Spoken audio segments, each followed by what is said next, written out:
মায়েরা কাঁচা হলুদ রঙের একটা শাড়ি পরেছে, গায়ে সাদা জর্জেট ব্লাউজ। স্টেজ থেকে একটু দূরে দাঁড়িয়ে ছবি তুলছে। সাউন্ড বক্সের তীব্র আওয়াজ কানে বাজছে।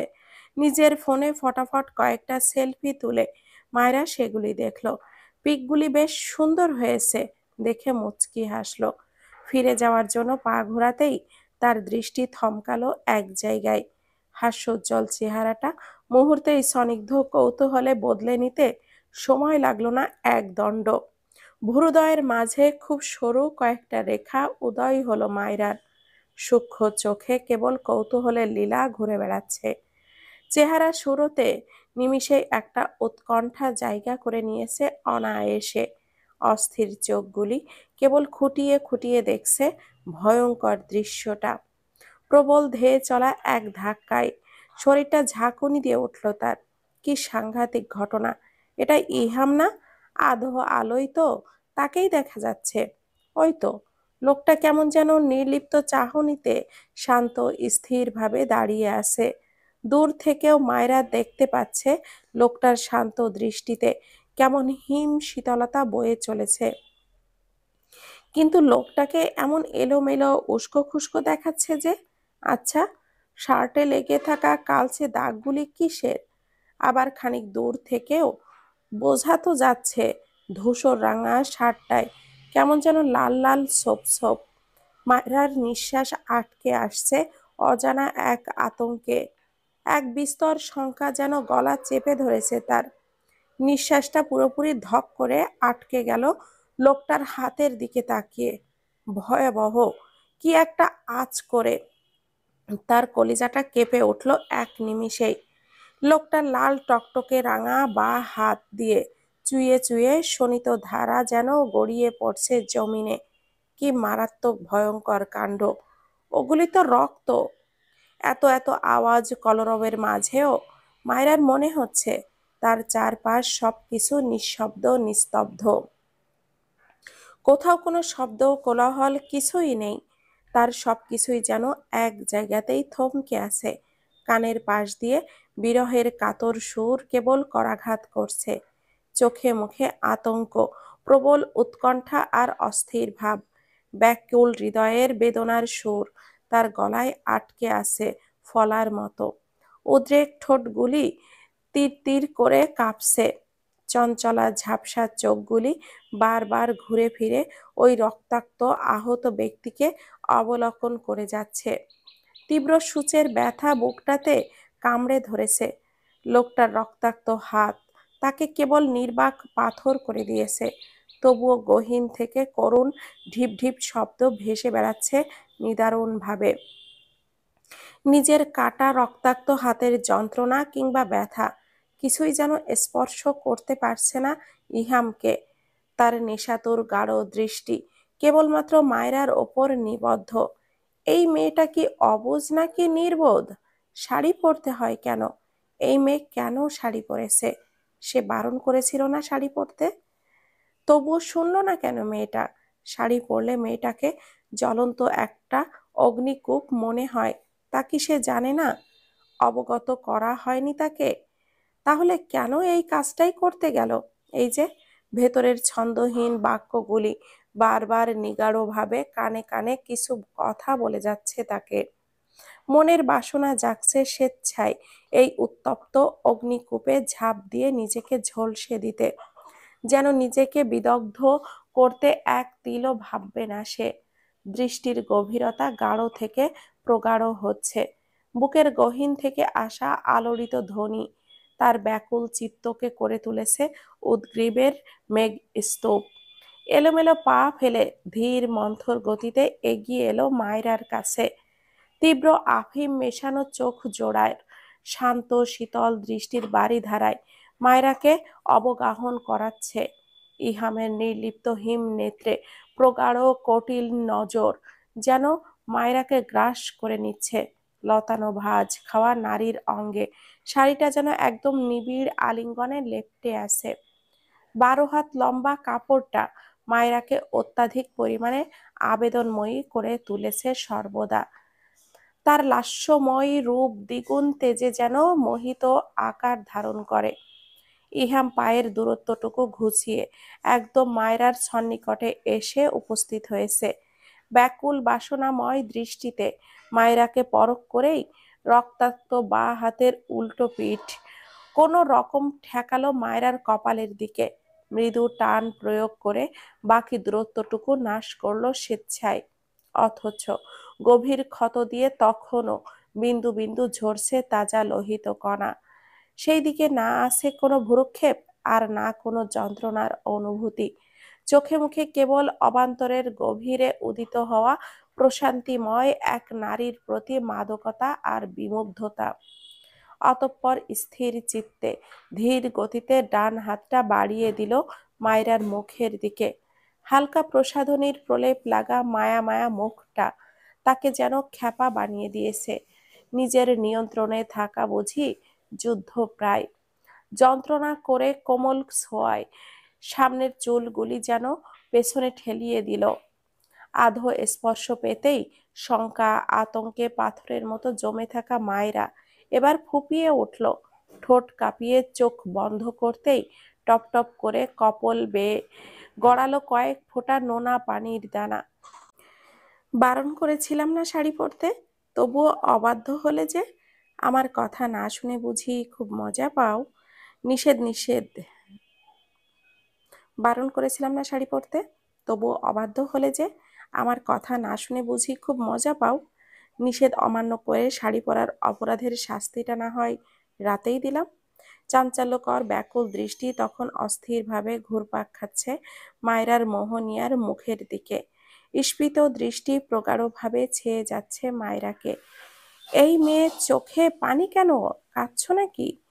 লাল পানি ভর্তি চোখগুলি যেন আলতো করে দেখে নেয় ইহামকে। কম্পিত ঠোঁট নাড়িয়ে জবাব দেয়, আপনি একদম আমায় ছুবেন না, ছাড়ুন, সরুন আমার থেকে। শাড়ি পরে আমাকে দূরে সরানোর অধিকার তোমায় কে দিয়েছে মায়রা? তবে শাড়ি পরতে গেলেই বা কেন? একদম ভাওতাবাজি কথা বলবেন না আপনি।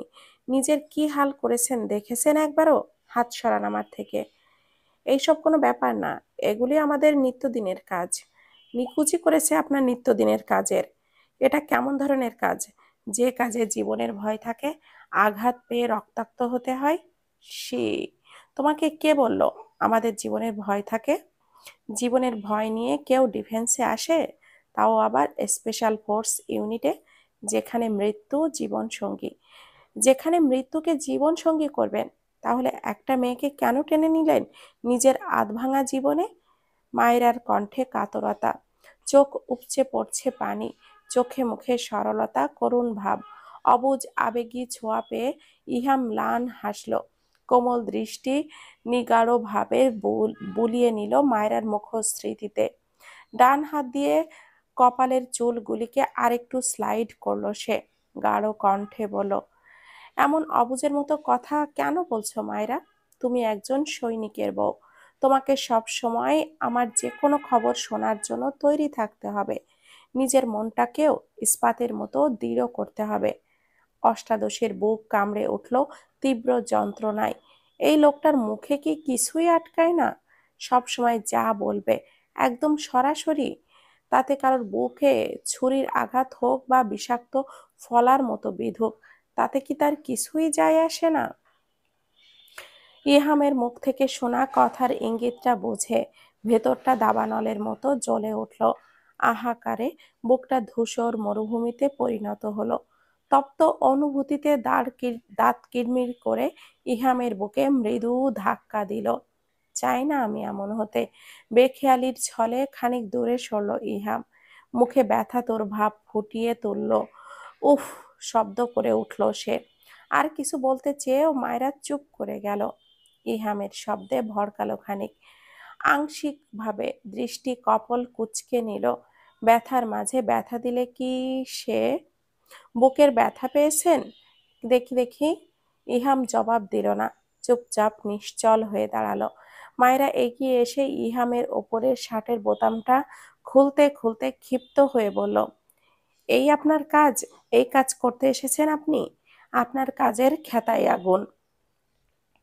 এই মুহূর্তেই ইহামের রাগ করার কথা, তবে তার একটুও রাগ আসছে না, বরং মায়রার ফুপিয়ে কান্নার দৃশ্যটা বেশ রোমাঞ্চকর বলে মনে হচ্ছে। নাকের ডগাটা টকটকে তরমুজের মতো লাল হয়ে আছে, কোমল লালাভ ঠোঁটগুলি তিরতির করে কাঁপছে। সে এক ধ্যানে দেখছে মেয়েটা নাক টেনে টেনে কিভাবে তার শার্টের বোতাম খুলছে। ইহা মোহাচ্ছন্ন চোখে তাকিয়ে থেকেই খপ করেই ধরল মায়রার হাতটা। বোতাম খুলতে থাকা হাতগুলি ওখানেই থামল। আধো গলায় ইহাম বলে, এভাবে জনসম্মুখে শার্ট খুলছো কেন মায়রা? একটু আধটু আদর কি এখানেই পেতে চাইছো নাকি মিসেস পিচ্চি চৌধুরী? একদম ফাউল কথা বলবেন না, ভাওতাবাজি লোক। আপনি যে ধূর্ত চালাক তা কি জানি না? আমাকে কথার জালে ফাঁসাতে চাইছেন, এই তো? বাহ, আমার মাথা মোটা বউটার ঘিলুতে খাদ্য এলো কিভাবে? দেখুন। কটমট করে তাকালো মায়রা। চোখ সরিয়ে নিয়ে শার্টটা খানিক উদাম করতেই বুকে একটু দেখতে পেল, আঁচড় দেখতে পেল। না জানি আর কোথায় কোথায় আঘাত লেগেছে। এই ছোট কাজে এমন হলে বড় কাজে কি হয় এই লোকের তাহলে? কোনো নিশ্চয়তা আছে এই জীবনের? কিছু একটা ভেবে মায়েরা আবারও ঠোঁট ভেঙে ফুপিয়ে উঠল। ইহাম তো তা দেখে গুড়ও হাসল। আবারও কাটা হাতটা ঠেকিয়ে মায়রাকে নিজের কাছে নিয়ে এলো। ফিসফিস করে বলল, এভাবে কাঁদছো কেন মাথা মোটা? কেউ দেখে ফেললে তো ভাববে এই উন্মুক্ত জায়গায় তোমায় আমি মারছি। আপনি একটা আজে বাজে কথাও বলবেন না আর। দেখি হাতটা দেখতে দিন আমায়। এত ব্যস্ত হওয়ার দরকার নেই মায়া, খুব বেশি কাটেনি। আগে চোখের পানিটা মোছো তো, খুব বাজে দেখাচ্ছে। দেখো, তোমার সাজ নষ্ট হয়ে যাচ্ছে। কি করব আমি সাজ দিয়ে? দরকার নেই আমার সাজের। ইস, দেখছেন কতটা কেটেছে? ইহাম গভীরভাবে তাকিয়ে আছে মায়রার দিকে। ঘড়িটা কিঞ্চিত মেয়েটার দিকে ঝুঁকিয়ে হিস হিস গলায় বলে, কষ্ট হচ্ছে বুঝি? হবে না বলছেন? মায়রার সরল নির্মল দৃষ্টিতে তাকায়। আইলাইনার দিয়ে টেনে রাখা চোখগুলি আজ আরো মোহনীয়, আকর্ষণীয় হয়ে উঠেছে। কি স্নিগ্ধ আখি পল্লব গড়িয়ে টলমল পানি ঝরল। ঠোঁটের এক পাশ প্রসারিত হয় ইহামের। গভীর চাহনিতে বেষ্টনীত করে প্রশ্ন করলো একটা, কেন? কষ্ট হচ্ছে? মায়েরা ঠোঁটগুলি আরেক ধাপ কেঁপে উঠল। লোকটার প্রশ্ন ভেতরে পীড়া প্লাবিত হলো। লোকটা কি কিছু বোঝে না, নাকি তাকে যন্ত্রণা দিতে পছন্দ করে? স্পষ্টভাবে উত্তর দিতে পারছে না। কোথাও যেন একটা জড়তা কাজ করছে মায়রার। ফলশ্রুতিতে ফাঁপা কষ্টটা নিয়ে জবাব দেয়, সবাই তো আর আপনার মতো পাষাণ না। মানুষের মন আছে, আপনার মতো কঠিন হৃদয় না সবার, তাই কষ্ট লাগছে। টুপ করে এক ফোঁটা পানি গড়িয়ে পড়ল ইহামের আঘাতপ্রাপ্ত মেলে ধরা হাতের তলায়। হাতটা এখনো মায়রার হাতের পৃষ্ঠে খোলা বইয়ের মতো করে পড়ে আছে। সেই হাতের তালুতে এক ফোঁটা নোনা পানি দিকে ধ্যান ধরে দেখল ইহাম। এক বিন্দু পানির ছোঁয়ায় হুট করে তার শান্ত কোমল মেজাজটা বিগড়ে গেল। রকচটা ভাবটা আবারও যেন ঠেলে ঠুলে এগিয়ে এলো। হঠাৎ মুখ কুঁচকে তিরিক্ষি গলায় বলে উঠল, হাতের আঘাত যন্ত্রণা যতটা না কষ্ট দিচ্ছে, তার চেয়ে বেশি তোমার চোখের পানি আমাকে কষ্ট দিচ্ছে। ফ্যাস ফ্যাস করে কেঁদে মেজাজ খারাপ করো না। বিরক্ত লাগছে এবার মায়েরা। কানের নিচে দুইটা খাওয়ার আগে প্লিজ স্টপ ইউর ক্রাইং। আকস্মিক কথার ধরনে বদলে গিয়েছে দেখে চমকালো মায়রা। সন্দিহান চোখে ভুরু কুঁচকে তাকালো সে। লোকটার চোখ চোয়াল আর মুখের কাঠিন্যতা দেখে বোঝাই যায় সে এই মুহূর্তে বিরক্ত। রকচটা রাগী লোকটা কি আবারও রেগে যাবে? আকাম কুকাম করে এসে আবার আমার উপরেই রাগ দেখাচ্ছেন? প্লিজ মায়েরা, বেয়াদবের মতো কথা বলো না। যেটা জানো না বোঝো না সেটা নিয়ে অযথা কথা বাড়িও না। বিষয়টা মোটেও ভালো লাগে না আমার। মায়েরা অবাক, নির্বাক হয়ে দেখছে মানুষটাকে। লোকটা যেন তার আগের ফর্মে ফিরে গিয়েছে। সেই বোকা, বোকার মতো কি থেকে কি ভেবে নিয়েছে। একটা মানুষ কি আর হুট করে নিজের সব স্বভাব বিসর্জন দিয়ে তার উপর গলে যাবে নাকি? সেই ভুলভাল আশা করেছিল বোধহয়। ওষ্ঠে এক চিলতে যন্ত্রণাময় তুচ্ছ হাসি ফুটে উঠল। নিশ্চল মুখে মনস্তাপ্য বিষয়টা যেন ফুটে উঠল। ইহাম ভালোভাবে পরখ করলো মায়রাকে। মেয়েটাকে কি একটু বেশি ধারালোভাবে কথা বলে ফেলেছে নাকি? আবারও কষ্ট পেল সে। কি জানি, তার মেজাজটা এখন সত্যি খারাপ লাগছে। সারাদিনের বিরামহীন ক্লান্তি ভাব, অগাধ পরিশ্রম, তার উপর মেয়েটার অনবরত চোখের পানি খিটখিট করে তুলছে তাকে। হাতের নাগালে সেই মুক্ত কণার স্পর্শ বুঝি তাকে আরো বিগড়ে দিয়েছে। বাজে পরিস্থিতিটা আর দীর্ঘায়িত করতে চাইছে না বলে চুপচাপ বিরক্ত অভিমুখে সে উল্টো পথ ধরল। দ্রুত পিছু ডাকলো মায়রা। কোথায় যাচ্ছেন আপনি? ভালো লাগছে না, ওই দিকটায় আসি। তুমি অনুষ্ঠানে যাও। কোথাও যাবেন না, ঘরে চলুন। মায়রার শক্ত গলা শুনে পা থামালো ইহাম। পিছু ঘুরে দেখলো এক পল মেয়েটাকে। চোখ মুখ শক্ত, দৃঢ় গলায় আবারও বলল, কি হলো? আপনাই বললাম না ঘরে আসতে, আসুন। তখনের কচকচে রাগটা এখন আর নেই ইহামের, তবে কিঞ্চিত মেজাজ খিটখিটে ভাবটা আছে। হয়তো পরিস্থিতি কিংবা মেজাজটা নিয়ন্ত্রণ করতে পারছে না, তবুও শান্ত গভীরভাবে তাকিয়ে আছে ওই সুস্নিগ্ধ আদলে। এদিকটায় লোক সমাগম কম বলেই ছবির জন্য বেছে নিয়েছিল মায়রা, তাই এখন পর্যন্ত কারোর আশা হয়নি এখানে। ইহামকে ঠায় দাঁড়িয়ে থাকতে দেখে থমথমে মুখ নিয়ে নিজেই এগিয়ে এলো কয়েক পা। ইহামের হাতটা টেনে ধরল ধীর ভঙ্গিতে। ইহাম এক পলক দেখে গেল মায়রার কাজ, বিমূঢ় কঠিন মুখ দেখে। আর নিজেও কোনো বাক্য ব্যয় করল না সে। মায়রার টান অনুসরণ করে কেবল পা বাড়ালো। কথাই আছে, যেখানে বাঘের ভয় সেখানেই সন্ধ্যা হয়। ইহাম কোনোভাবেই চাইছিল না এই অবস্থায় মায়ের মুখোমুখি হোক। অন্তত হাতে ব্যান্ডেজ করে ফেলার পর ভুজুং ভাজুং বোঝানো যাবে। কিন্তু এইভাবে সরাসরি দেখলে মায়ের হাজারটা প্রশ্ন আর আহাজারি তাকে বিরক্ত করবে। যে জীবন উচ্ছনে দিয়ে নিজের দায়িত্বে মনোনিবেশ করে, তাকে সামান্য ব্যথায় হাহাকার শোনা বিরক্তই ঠেকবে। মাকে সবসময় বলে তাকে নিয়ে যে কোনো সময় যে কোনো সংবাদ শোনার জন্য প্রস্তুত থাকতে সবাইকে। নিজের কাজে দায়িত্ব পালন করতে গিয়ে শহীদ হলে এটা তার জন্য গৌরবের আর সম্মানের হবে। তখন স্বজনদের হাহাকার তার জন্য বৃথা। ভেতরে ঢোকার পথে ইহাম মনে মনে যেই ভয়টা পেয়েছিল ঠিক সেটাই হলো। শিরিন বেগমকে দেখে মায়রা ইহাম দুজনেই থমকালো। মায়রা সন্তর্পণে নিজের হাতটা আলগা করে নিল ইহামের কবজি থেকে। শান্তভাবে তাকালো শাশুড়ির দিকে। শিরিন বেগম প্রথমে সন্দিহানি চোখে দেখলেন ইহামকে। শার্টে শুকিয়ে থাকা রক্তের দাগ, তিনি গভীরভাবে মনোযোগী। আশেপাশের সব ভুলে তিনি কেবল ছেলের দিকে তাকিয়ে রয়েছেন এক দৃষ্টিতে। পরপর মনে হলো ইহামের সকালের কথাগুলি। ছেলেটা না বলেছিল কাজে এসেছে, তবে ছেলেটার এই অবস্থা কেন? পরিপাটি ছেলেটা কেমন যেন এলোমেলো ছন্ন ছাড়া লাগছে। শার্টে কি লেগে আছে এইসব? শিরিন বেগম এক দৃষ্টিতে তাকিয়ে থেকে এগিয়ে এলেন ছেলের নিকটে। কুচকানো চোখ নিয়ে হাত দিয়ে স্পর্শ করলেন ভিজে শার্টের অংশ।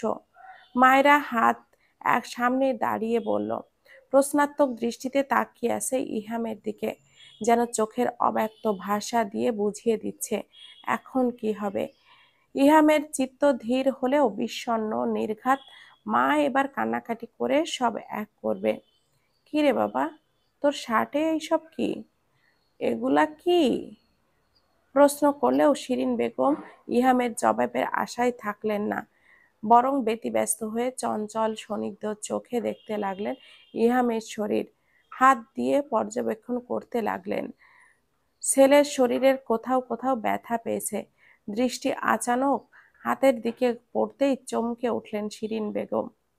ছেলের রক্তাক্ত হাত দেখে কাটা হয়ে উঠল তার গা। কি সর্বনাশ! ছেলের বাঁ হাতে তো ভয়ানক ক্ষত। কাজে গিয়ে কোনো অপরাধ হলো ছেলের? ফুঁপিয়ে উঠলেন শিরিন বেগম। মুখ চেপে ধরলেন হাত। পরিস্থিতি বিবেচনা করে ইহাম দ্রুত ডান হাত দিয়ে মাকে আগলে নিয়ে গেল রুমের ভেতর। প্লিজ মা, কান্না থামাও, তেমন কিছু হয়নি। তুই বলবি তবে আমার বিশ্বাস করতে হবে। আমার কি চোখ নেই, দেখতে পাই না আমি? তাহলে এভাবে কাঁদছো কেন? আর আস্তে কথা বলো। দেখো, বিয়ে বাড়িতে অযথা এমন করো না। সবার আনন্দ নষ্ট হয়ে গেল। তুই কি আমাদের নিয়ে ভাবিস যে এইসব বলছিস? কে ভাববে কার আনন্দ নষ্ট হবে? তাতে কার কি? কতবার বলেছি জীবন বাজি রেখে তোকে এইসব কাজ করতে হবে না। আমার একমাত্র ছেলে তুই, তোর কিছু হলে আমি কি নিয়ে বাঁচবো? মা প্লিজ, অবুঝের মতো কথা বলো না। তুমি জানো এসব কথা ভিত্তিহীন। বুঝমান হলে বাচ্চা মানুষের মতো কথা বলো না প্লিজ। এখন তো এইসব মনে হবে? মায়ের কথা তো ভিত্তিহীন লাগে তোর কাছে? মা, দয়া করে এসব কথা আর বলো না তো। বিরক্ত লাগছে সত্যি। যে জিনিসটা জানো না বোঝো না, বারবার বলেছি, সেটা নিয়েও আবার কেন এসব কথা বলো তো? বিরক্ত তো লাগবেই। আমার কষ্ট তুই আর কি বুঝবি? এখনো সন্তান হয়নি তো, হলে বুঝবি সন্তানের কি জ্বালা। শিরিন বেগম কাঁদতে কাঁদতেই রুম থেকে বের হয়ে গেলেন। তিনি ছেলের সব সিদ্ধান্ত অকপটে মেনে নেন, তেমনি চাকরির সিদ্ধান্তটাও মেনে নিয়েছেন। তিনি জানেন ইহামের মনোভাব, তবুও মাঝে মাঝে ছেলের জীবনের দিক চিন্তা করে স্বার্থপর হয়ে যান। আর চোখের সামনে কোনো মা সন্তানের এমন রক্তাক্ত হাত দেখে ঠিক থাকবেন বলেন? ইহাম ফোঁস করে তপ্ত শ্বাস ছাড়ে। মেজাজের মাত্রাটা কি আরো বেশি করে খারাপ হয়ে যাচ্ছে নাকি? বিরক্ত মুখে সে বিছানায় গিয়ে বসে। সব কিছুতে কেমন যেন খিটখিটে অনুভব করছে। হাঁটুতে দুই হাত ভার দিয়ে সামনের দিকে খানিক ঝুঁকে বসলো। মায়েরা, মা ছেলের কথার মাঝে সে নির্বাক ছিল। ছেলের কাতরে শিরিন বেগমের কথা অযৌক্তিক লাগলো না মায়েরার কাছে। তার নিজেরও তো ইহামের জীবন নিয়ে বিরাট এক গোলক ধাঁধা খেলা করছে অন্তঃকরণে। চাক্ষুষ দর্শনের সব কিছুতেই কেমন যেন বুক কামড়ে ধরা অনুভূতি হচ্ছে। বক্ষ পিঞ্জিরাটা কেমন যেন সংকুচিত হয়ে আসছে তীব্র এক সংখ্যায়। সরু চোখে দেখল বিবশ ইহামকে। ঝুঁকে থাকার কারণে মুখ না দেখা গেলেও তাকিয়ে বলল, আপনি ঘরে থাকুন, আমি এক্ষুনি আসছি। ইহাম কোনো প্রতি উত্তর করল না দেখে মায়েরা তখনই বের হয়ে গেল ঘর থেকে। শিফু তখন হলুদের অনুষ্ঠানে বসে আছে। মা ভাবি কাউকে এই দিকটায় না দেখে চিন্তিত হয়ে ইতি উতি করল সে। তখনই হাতে থাকা ভাইব্রেট হওয়া ফোনটা দ্রিম দ্রিম করে বেজে উঠল। স্ক্রিনে তুহিনের ভিডিও কল পেয়ে চকিত চোখ বড় বড় হলো তার। বিস্ময় নিয়ে কিছুক্ষণ স্তব্ধ হয়ে বসে থাকলেও বিষয়টা স্মরণে রেখে তাড়াতাড়ি করে কল কাটল সে। একের পর এক ভিডিও কল আসতেই থাকলো হোয়াটসঅ্যাপে। এই পর্যায়ে শিপু বিরক্ত হয়ে মেসেজ করলো, কি হলো তুহিন ভাই, এতবার কল দিচ্ছেন কেন? তুহিনের রিপ্লাই এলো, প্লিজ শিপুয়া চৌধুরী, একবার কলটা ধরো। সঙ্গে সঙ্গে আবারও কল এলো। অবাক হলো শিপু, আবারও কলটা কেটে দিয়ে টাইপ করলো সে, আশ্চর্য, আমি বারবার কেটে দিচ্ছি, তারপরেও আপনি কেন কল দিচ্ছেন? বুঝতেই পারছেন রিসিভ করছে না, তবু কল দেওয়ার মানে কি? সেন্ড করে দেওয়ার সাথে সাথেই সিন হলো, যেন তার কিছু বলার আশায় অধীর আগ্রহে বসেছিল ওই পাশের মানুষটা। ওপাশ থেকে টাইপিং হচ্ছে দেখে বুকে ওঠা নামা বাড়ল শিপুর। কি বলবে আবার? কেন বারবার কল দিয়ে তার মনটাকে ব্যাকুল করছে এই মানুষটা? চোখের পলকে রিপ্লাই এলো, প্লিজ শিপু, কলটা আর কেটো না। অনেক ইচ্ছা ছিল মালয়েশিয়ায় যাওয়ার আগে তোমাকে বউ করে রেখে যাব। নিশ্চয় অনুষ্ঠানে অনেক সেজেছ, একটু ভিডিও কল দাও প্লিজ। একটু কথা বলেই কেটে দিব। মেসেজটাই চোখ বুলিয়ে ঝাপসা হয়ে এলো তা। এই ছেলেটা নিশ্চয়ই তাকে ভেঙে একেবারে গুড়িয়ে দিবে। কিছুতেই নিজেকে শক্ত করতে পারে না তুহিনের এমন ধরনের কথা শুনে। যেন নিজের কথার মাঝেই আক্ষেপ যাতনা মিশিয়ে দেয়। বুকটা কেঁপে ওঠে শিপুর। তার অবুঝ অবাধ্য মন তার শিকল মানতে চায় না। তারা যেন বয়সন্ধিকালের লাগাম ছাড়া ঘড়ির মতো উঠতে চায়। মনের সাথে যুদ্ধ করে শেষমেশ পরাজয় বরণ করেই উঠে দাঁড়ায় শিপু। এদিকে ওদিকে তাকিয়ে পা টিপে এগোয় নীরব কোনো জায়গায়। কি বলবে তুহিন ভাই? আপনাকে বারণ করার পরও আপনি কল দেন কেন? ওপাশ থেকে তুহিনের কোনো জবাব দিল না, কেবল মুগ্ধ হয়ে নির্নিমেষ তাকিয়ে রইল স্ক্রিনের দিকে। তিক্ত আর কিছু কথা বলতে গিয়েও তুহিনকে নিজের দিকে এইভাবে তাকিয়ে থাকতে দেখে শিফু বাকহারা হয়, চুপটি করে থাকে অল্প সময়, মুখের সামনে ফোনটা ধরে রাখে সেকেন্ডের পর সেকেন্ড। দুজনের একজনও কেউ কথা বলে না, চুপচাপ নিঃশব্দে অবলোকনের সরোবরে ডুব দেয়। কিছুটা সময় অতিবাহিত হবার পর এবার শিপুর অস্বস্তি হয়, হাঁসফাঁস করে ক্ষীণ আওয়াজে বলে, আপনি কিছু বলবেন তুহিন ভাই?" সু ফোনের ওপাশ থেকে তুহিন নিজের ঠোঁটে তর্জনী ঠেকায়, সাবধানে ফিসফিস করে বলে, আরেকটু দেখতে দাও শিপু, তোমাকে একদম পুতুল পুতুল লাগছে, একদম কালনাগিনীর মতো দেখাচ্ছে না একটুও। শিপু আর জবাব দিতে পারে না, বুকের ভেতর ডানা ঝাপটায় পাখিরা, আকুল হয় হৃদয়। চোখের সামনে ভেসে ওঠে তুহিনের সাথে প্রথম সাক্ষাতের দৃশ্যপট, ঠোঁটের কোণায় মুচকি হাসি তুলে বলা কাল নাগিনী শব্দটা। পরক্ষণে দম বন্ধ হয়ে আসে শিপুর, জলদি করে জানায়, আপনার কিছু বলার না থাকলে আমি রাখছি, সময় নেই হাতে। আমি এত অবহেলার শিপু যে সামান্য কথা বলার সময়ও নেই তোমার কাছে? বুকটা মুচড়ে ওঠে শিপুর।